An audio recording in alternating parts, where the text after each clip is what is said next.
Hi, everyone. Welcome to Chapter 6. We're going to be talking about schools. Um, Really interesting topic with adolescents because school involvement is so important. Parental involvement in schools is so important. Keep kids connected, um, keep kids achieving. So, schools very important. Interesting with schools is that we start to have some individuals that are adolescents, those with issues with executive function sometimes not do as well at the high school level because of the increased need for planning and organization. So we'll talk about some of these issues as we go through. Of course, there's an increased requirement to be independent, to finish your assignments. It's no longer the case that a parent can necessarily help you with your work because they might not remember how to do the work. So there's a lot that is required of the adolescent to really push themselves through and achieve success at the high school level, and middle school as well, but especially high school, I think. So let's get into this.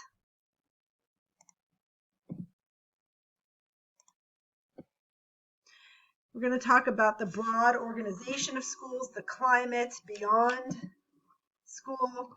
So, this is the proportion of male and female adolescents in selected countries who are enrolled in secondary school. And it's important to keep in mind that what takes place in the classroom is influenced by the way in which the school is organized. And the way in which the school is organized is influenced by the needs and demands of the community. Today, virtually all American individuals between 14 and 17 years old are enrolled in school, whereas only 50% of this age group were students in 1930, and only 10% of this age group were students at the turn of the century, the 20th century.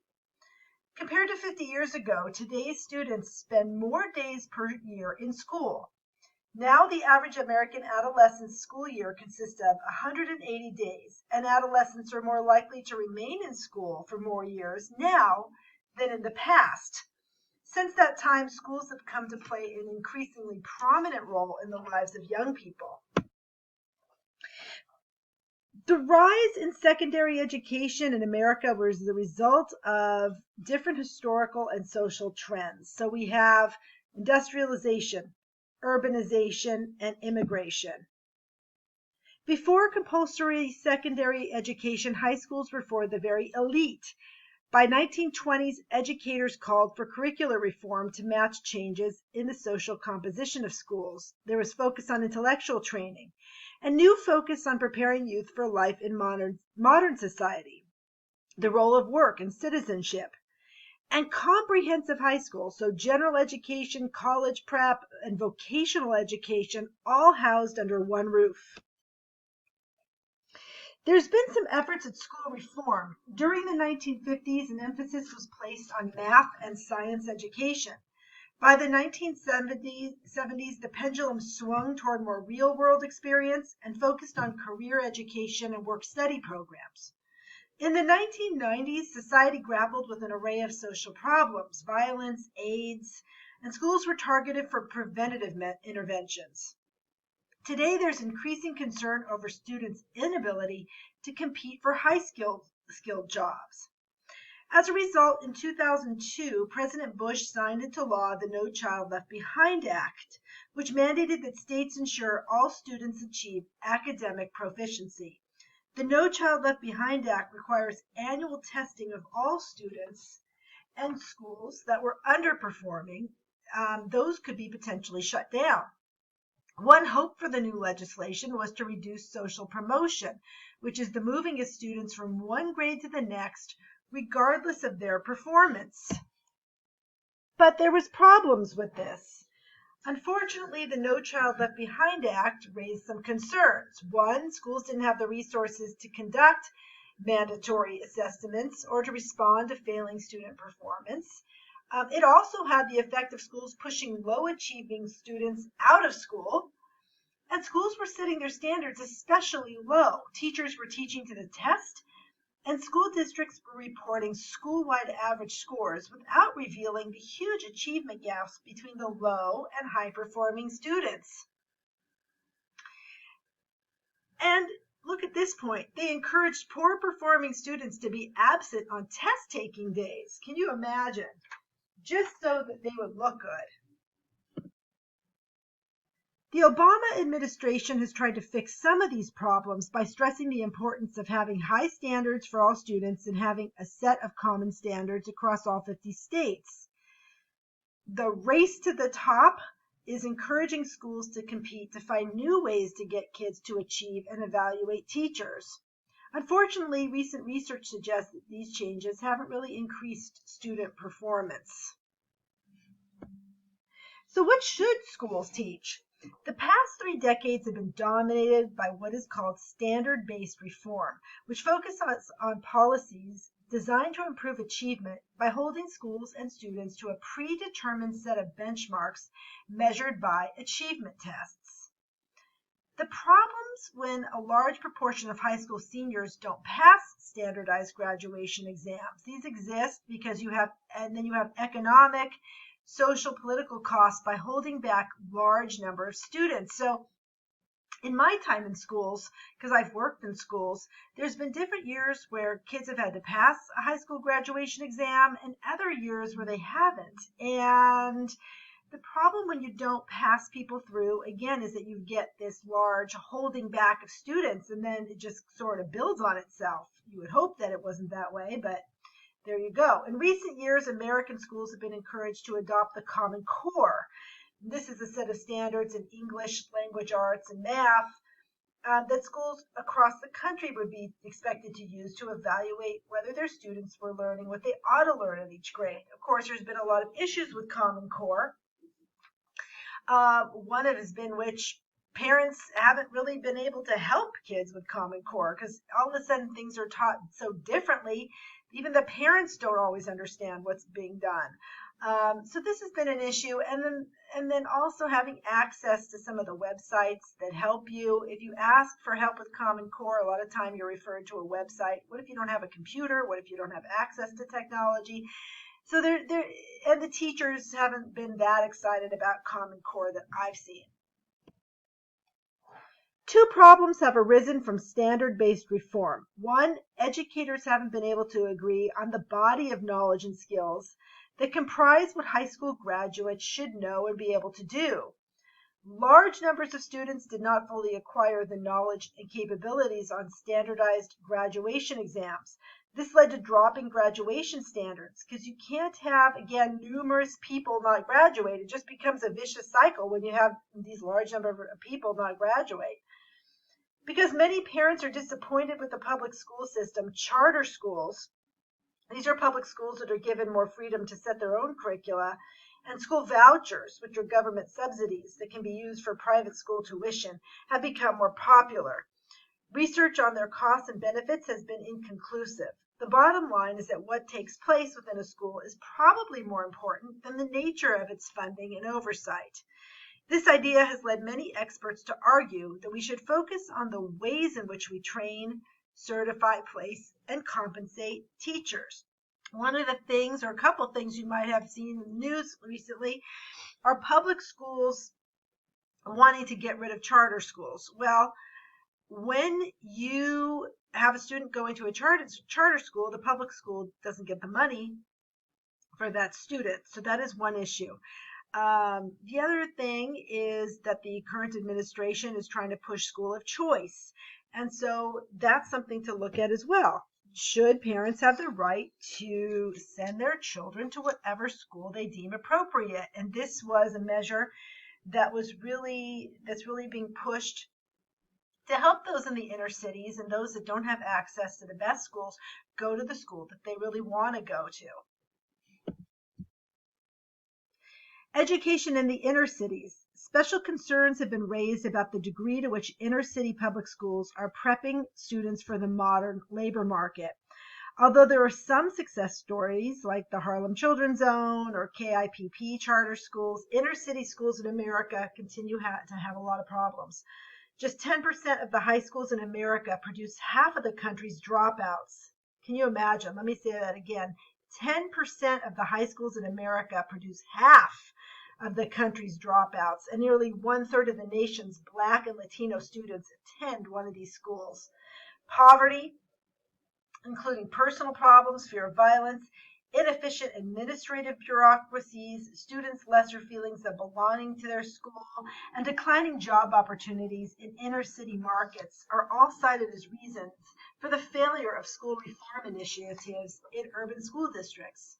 Many reformers now believe that to fix the problems of urban education, we have to change the entire context of which inner city kids live, and not just what goes on in school. And of course, we have to work on communities. We have to build up these schools. One of the reasons you might be wondering why the inner cities schools are lagging or lacking in resources is because of property taxes. So because individuals in the inner cities don't pay as high of property taxes, their schools don't get as much funding. So that is one reason, just so you know. And so a lot of that money goes into schools. If you move to someplace like Poway, for example, you have higher housing costs because that goes into that enormous school district and, those high achieving schools. Although larger schools have more extracurricular programs and can offer many specialized courses that a small school would be unable to staff, they also have more students. When schools are smaller and create more community, students do better and they're more engaged. When there are more than 400 students in one grade, the sense of community decreases. The creation of schools within schools has helped larger schools develop a more positive social environment. However, there is concern that schools may be inadvertently create schools that cause students to be exposed to tracking and varied curricula. When a student has poor grades, they can still feel a sense of belonging and achievement if they're in a smaller school. Experts now agree that the ideal school size is between 600 and 900 students. Even though large schools have more extracurricular activities, there's less participation because of space on the teams, which make more of the students observers.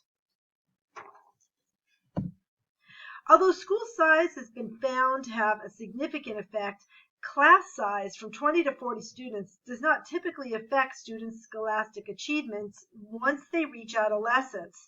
Small classes may benefit young elementary school children up to about the third grade, who may need more individualized instruction. But adolescents in classes with 40 students learn just as much as students in classes with 20 students. According to national surveys, nearly 15% of secondary schools in the United States are overcrowded, and an additional 8% are severely overcrowded. Achievement is lower in crowded schools because of stress on both students and teachers, the use of facilities for instruction that were not designed to serve as classrooms, like gyms or the portable units, things like that, and inadequate resources. A lot of schools too, like if you look at our own climate, don't have air conditioning, so it's hot too. Early in the 20th century, most school districts separated youngsters into an elementary school, which had 6 or 8 grades, and a secondary school, which had either 4 or 6 grades, with students only changing schools one time. However, many educators felt that the two-school system was unable to meet the special needs of young adolescents, whose intellectual and emotional maturity was in the middle of what is expected in the elementary and secondary school years. During the early years of compulsory secondary education, the establishment of separate schools for young adolescents began, and so middle schools were born. And these are 3 or 4 year schools housing the 7th and 8th grades with 1 or more younger grades. They seem slightly preferable to a junior high school, which contains 7th, 8th, and sometimes 9th grades. But research on the transition from elementary to secondary school, whether it's a middle school or a junior high school, indicates that the transition can be difficult for many students. In general, research suggests that school transitions, whenever they occur, can disrupt the academic performance, behavior, and self-image of adolescents. One of the most commonly reported findings is that students' academic motivation and school grades drop as they move from elementary into middle or junior high school, Researchers don't agree about whether this drop in academic motivation and achievement is due to the school transition itself or to just the difference between elementary school and middle or junior high school. As children move into middle school or junior high, school grades and academic motivation drop. Scores on standardized achievement tests don't seem to decline. Student motivation and changes in grading practices may be changing, but not student knowledge. So students who have more academic and psychosocial problems before making the school transition don't do as well. They are not as successful with the transition. Poor children with fewer resources of social support and adolescents moving into more impersonal schools may be more susceptible to the adverse consequences of the transitioning. There's a lot to be said for elementary school. In elementary school, you're with one teacher who has an eye on you, right? They know you so well. They're with you all day. They know how you learn. They know your style. They know your behavior. In middle school and high school, there's not that attention that we have. And this becomes an issue with kids that have more learning issues. This is what I was saying in the beginning of the lecture, is that all of a sudden we have teachers that don't know you as well, don't really know how you learn as well. You're in and out of their class every other day or for an hour. And so you don't have the same kind of understanding or support. And so for kids that have some issues, it can be very hard when you're required to motivate yourself to move through curriculum. Now, the transition, parent support and involvement are also associated with better adjustment during school transition. So we have that support. The parent, even though the teacher doesn't know us, the parent hopefully does know us very well and can support us and try to get services if needed. The classroom environment in middle school or junior high is different. Compared to elementary school teachers, middle school teachers are less likely to trust their students and more likely to emphasize discipline. And so there's sort of a mismatch between the middle school and the environment and the developmental needs of young adolescents, because just as our young adolescents are trying to gain more autonomy or independence, we have teachers that are tightening the reins. And so we've got this conflict here.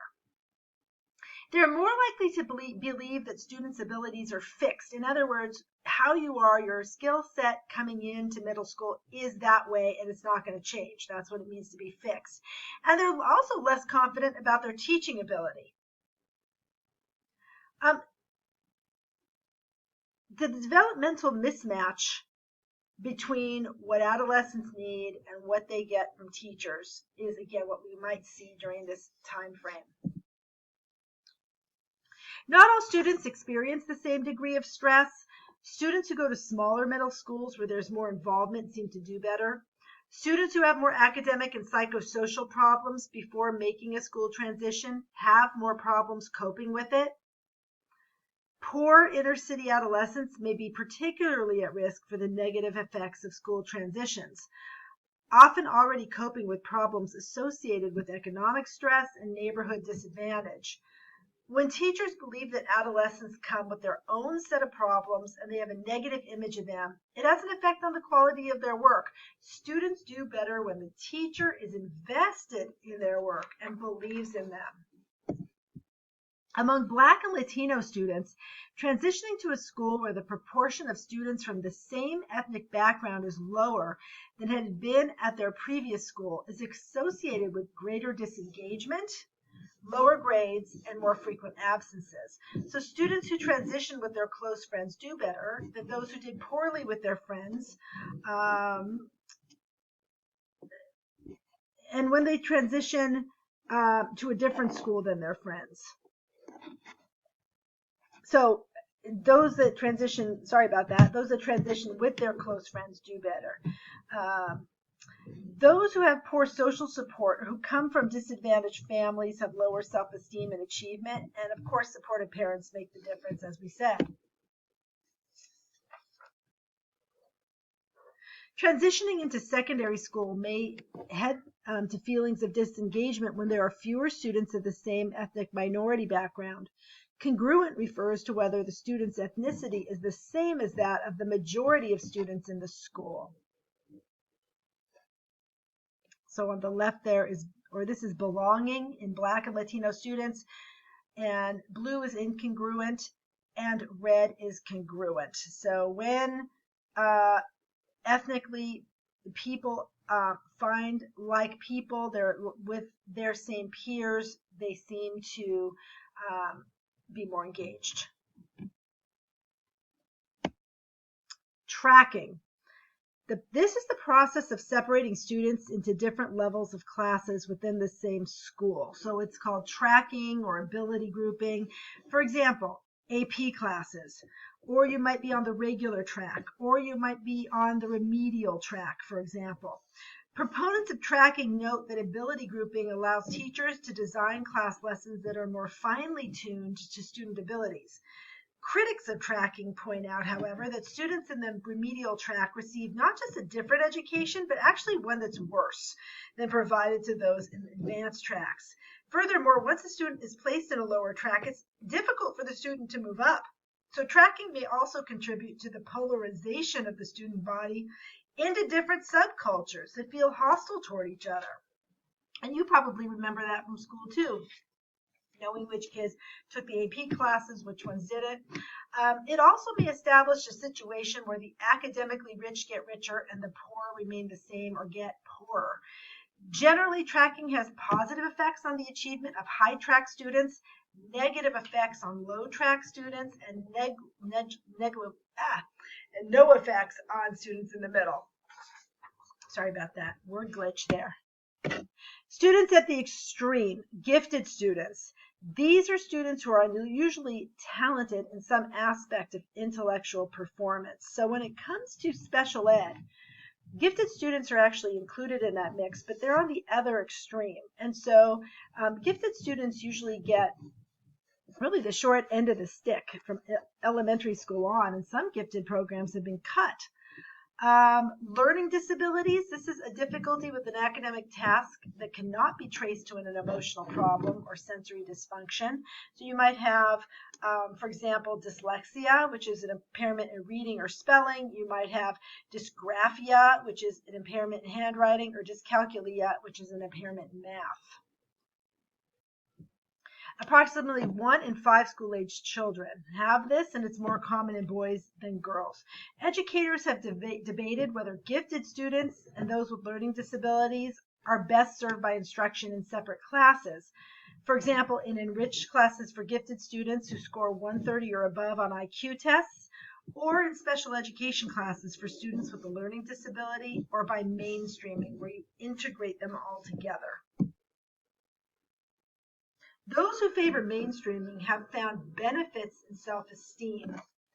Among gifted students who have been mainstreamed into regular classrooms, research has shown that these youth have more positive self-conceptions than did those who were in special classes. And this phenomenon has been referred to as the big fish, little pond effect. Whereas the big fish, little pond effect suggests that gifted students might not be better off psychologically in classes restricted to high-achieving students, and argues in favor of mainstreaming them, they might not learn as much. Low-achieving students, when mainstreamed, end up comparing themselves to students whose performance is better than their own, and they may end up feeling worse about themselves rather than if they were separated into special classes with comparably achieving peers. On the other hand, segregating students on the basis of academic ability may foster social isolation and stigmatization. Compared with average achieving students, adolescents with learning disabilities report more social and behavioral difficulties, and not surprisingly, more problems coping in school. They're more likely than other adolescents to have poor peer relations and less likely to participate in school-based extracurricular activities, and they're more likely to drop out. So extra programs to enhance self-esteem, social skills, and organization and time management would be helpful here. Many adolescents who have attention deficit hyperactivity disorder also have academic difficulties. ADHD is defined by persistent and impairing symptoms of inattention, impulsivity, and or hyperactivity. And those individuals are at risk for a wide range of problems, including delinquency, substance abuse, anxiety, and depression. But it's also a disorder of executive function. So the frontal part of our brain, again, we've been talking about this, difficulties with not just impulse control, but planning, organization, time management, knowing where to start on a task, knowing what materials you need, knowing how to move through it. In 50 to 70% of cases, ADHD persists into adolescence. You could diagnose ADHD three ways: predominantly inattentive, predominantly hyperactive and impulsive, or combined, so you have both. It's frequently treated with stimulant medication, and it can be caused by maternal smoking or drinking while pregnant or birth complications. There might be delays in the development of the prefrontal cortex and slower synaptic pruning. With ethnic composition, there have been some cases here. Brown versus the Board of Education of Topeka ruled that people of different races couldn't be placed in separate schools based on their race. Many school districts attempted to make schools more diverse by using information on students' racial background to make school assignments. However, the Supreme Court ruled in 2007 that school districts may no longer use race as a factor in deciding how to assign students to schools. The desegregation of schools, however, has had little short-term impact on achievement levels of either minority or white adolescents.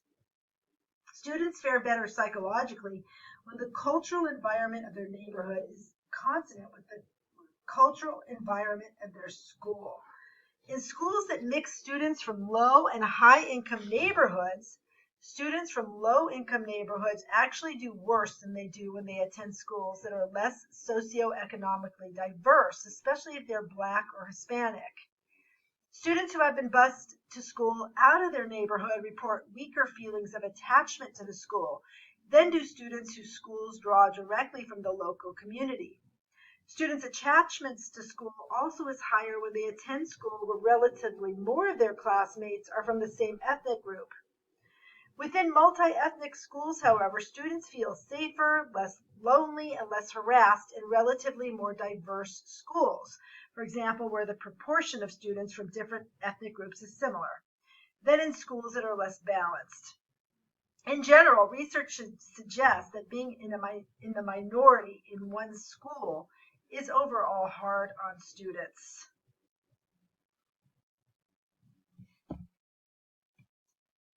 So what are some alternatives to public schools? A substantial minority attend private schools or specially created public schools like charter schools or magnet schools. During the late 1980s, many policymakers suggested that one way to improve schools would be to give parents more choice.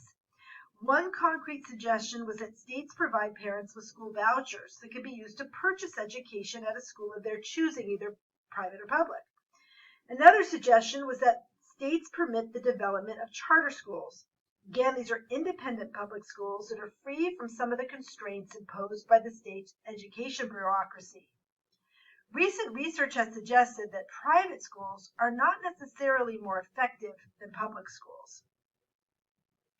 The exception is a Catholic private school. The climate might be different than a public school, and there's a strong community value here. They promote resources and social capital. Although students' test scores are higher in private schools, this appears to be due more to the characteristics of the students who attend them than to the school themselves. Research suggests that students' family background is a far more powerful influence on their achievement than is the quality of the schools they attend. The climate between public and private schools, however, is often different, especially Catholic schools. Students who attend private schools are substantially less likely to report feeling unsafe, being exposed to gangs, or witnessing fighting between ethnic groups. How about the classroom climate? How teachers interact with students, use class time, and the expectations for students all influence learning. Generally speaking, students are more engaged and do better in classrooms that have a responsive and demanding atmosphere in which teachers are supportive but firm and maintain high standards. And again, we talked about the parenting styles. We talked about those being important in teachers too. So that authoritative teacher style, not authoritarian, not permissive, very important. One of the strongest influences on how much students enjoy going to school is the extent to which they feel their teachers respect and care about them. Students also demonstrate higher achievement when the classroom climate promotes cooperation rather than competition between students, and when teachers have positive student-teacher relationships in the context of an orderly and well-managed classroom and school. Positive classroom climate is also associated with better attendance, lower rates of delinquency, more supportive friendships, and higher test scores. Here's a graph. This is a recent evaluation of a program designed to improve the ways in which teachers interact with students. Found significant improvements in student achievements. There's a strong correlation between teacher expectations and student performance. And this is because of two pathways. One, teacher expectations are often accurate reflections of their student abilities. Two, teacher expectations create self-fulfilling prophecies. That is, when teachers expect more of their students, the students learn more. When they expect less, they learn less. It appears that about 80% of the connection between teacher expectations and student achievement results from teachers having accurate perceptions, whereas about 20% is the self-fulfilling prophecy. Additionally, it appears that the self-fulfilling prophecy is somewhat stronger for academically weaker students because teachers' expectations influence student performance. It is important to understand where these expectations come from. Unfortunately, it appears that these expectations are based on students' ethnic and socioeconomic backgrounds. Parents, as always, play an important role, and they are the link between teacher expectations and student achievement. High parental expectations can balance out low teacher expectations. I'll post this video for you. Parent involvement in school influences their high school children's achievement both directly and indirectly. So we've got parent school involvement that influences belonging and teacher expectations, and then of course academic competence and GPA. The relationship between teachers and students is reciprocal. Effective teachers can engage and incite their students, and engaged and excited students can motivate their teachers to be more effective. Engaging students in school is also good for overall mental health. Studies find that students who are disengaged from school are more likely to misbehave and engage in substance abuse. Boring classes, bored students. This study shows 1/6 of students disengaged behaviorally, cognitively, and emotionally, which was minimally engaged.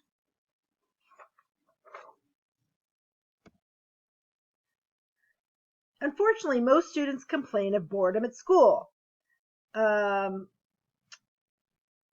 Authentic work that's interesting, fun, and relevant to the real world, for example, is important. One intervention designed to help students make connections between their lives and what they were learning in science classes improved engagement and achievement among students who have low expectations about how well they would do.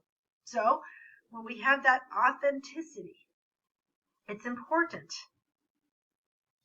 There are also other influences on adolescent school behavior and achievement. For example, the norms and values of the peer group, as well as adolescents' experiences at home, at work, and in extracurricular activities, can have an impact on school achievement and engagement. Mood starts to elevate when school is out. There are students who are engaged but don't enjoy their work or find value in it. This can cause stress, cheating, depression, headaches, and exhaustion. Maybe you can think of some characteristics of good teachers you had in high school versus other ones. So you see here that this is the hours of the day, and you see 2 to 3 p.m. mood starts to lift, especially between 4 and 5, and then it goes down as we get towards school again, which is really unfortunate. And of course, in high school now, we have so much homework. That could also be contributing to that decrease in later evening hours. I think that's my opinion, not in the research. 1 in 4 American students has been the victim of violence in or around school. 1 in 6 is worried about being physically attacked or hurt while in school. This is especially common in middle schools. Violence more common in overcrowded schools, in poor urban neighborhoods. And there's been a zero tolerance approach, but these policies, the jury's out on those. There's some controversy about whether they're helpful. So experts kind of disagree about how best to respond to violence in schools. This get tough approach of zero tolerance has only made some of the situations worse. The students end up with official arrest records rather than disciplinary infractions from school officials. This has a disproportionate impact on Black students, who are more likely than other students to report that school rules are unfair and inconsistently enforced. Recommendations offered by a task force of the American Psychological Association are that schools define infractions carefully and train all staff in how to respond appropriately to them. Reserve suspension or expulsion for only the most serious disruptive behaviors. Require school police officers to have training in adolescent development, and implement preventative measures to improve school climate and increase students' attachment to school. Impulsive adolescents are more likely to be violent in school, but the degree to which the student body feels connected makes a big difference. In this study, impulsive students were twice as likely to carry a gun in schools with alienated students than in schools with more attached ones. And of course, last chapter we talked about peer groups, and we talked about your rejected students. And so, those rejected students, those that have issues with social skills, a lot of times we hear about these school shootings and the profile of the perpetrator, and sometimes it is this rejected profile, lack of social skills, withdrawn, that type. Lethal school violence is widely publicized, but it's actually rare, and it's impossible to predict which students will commit the acts. Adolescents are more likely to be killed at home or in the community than in school. But most effective policies involve limiting access to guns, identifying and treating young people with mental health problems, very important, and creating school climates where students feel responsible for each other. But overall, schools are in fact one of the safest places for adolescents to be. But I really think that we have to start with the school staff. For me personally, when I hear about these issues, my first response is always, where is the school staff?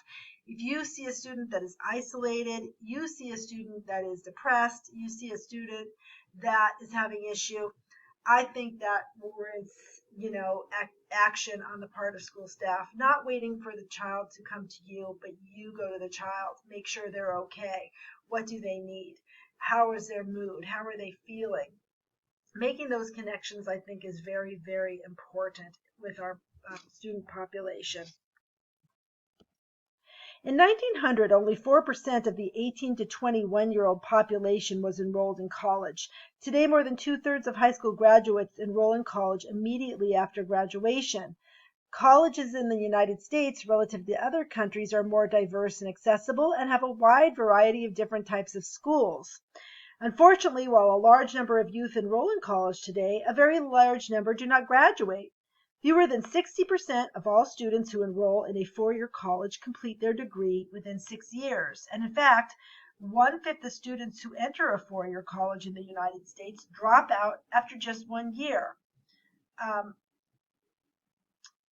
By the way, the number of students who enter a full-time 2-year college program is nearly 1/3.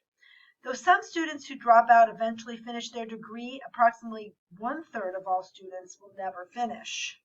The USA has the lowest college completion rate of all industrialized nations due to family, financial obligations, these things that take them away from school.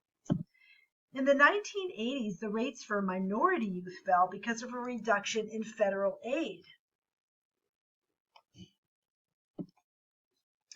Post-secondary education is predominantly geared toward college-bound youth and does not address the needs of nearly one-third of adolescents who did not go on to college. Students who are not headed for college, some by choice, others by unavoidable circumstance, find that their high schools have not prepared them at all for the world of work.